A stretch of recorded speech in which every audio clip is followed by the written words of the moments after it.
Gram panchayat राज महासिंह हसौली से मुखिया उम्मीदवार रीना देवी का चुनाव चिन्ह चिमनी छाप पर बटन दबाइए और भारी मतों से विजय बनाइए।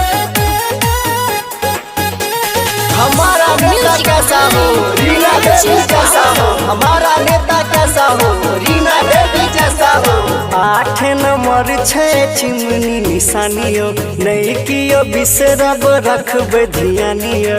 रीना देवी जिंदाबाद जिंदाबाद जिंदाबाद। 8 नंबर 6 चिमनी निशानियो नहीं कियो बिसरब रखबे ध्यानियो।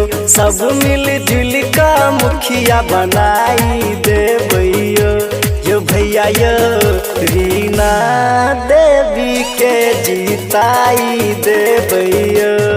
नारा नारा नारा यो नारा लगाबू विरोधी के झसा में आहने आबू। बुझलिए नहीं हो भाई साहब। राज महासिंह हसौली दर्जिया का मुखिया कैसा हो रीना देवी जैसा हो। हमारा नेता कैसा हो रीना देवी जैसा हो। नलियार गलियो भैया सबटा बने तय है आहे। नलियार गलियो भैया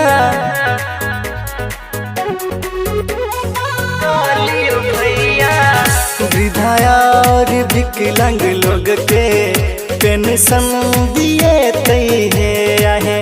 वृद्धा और विकलांग लोग के पेंशन दिए तय है आहे। सब मिल जुल का मुखिया बनाई देवैयो यो चाचा यो रीना देवी के जीताई देवैयो यो भैया यो रीना देवी के मुखिया बनाई देवैयो।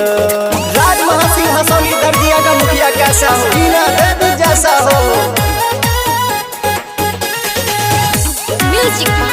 हमारा नेता कैसा हो रीना देवी जैसा हो। एक ही छैनारा एक ही सहारा चिमनी निशानियो। राज महासिंह हसौली के छही रीना देवी सानियो।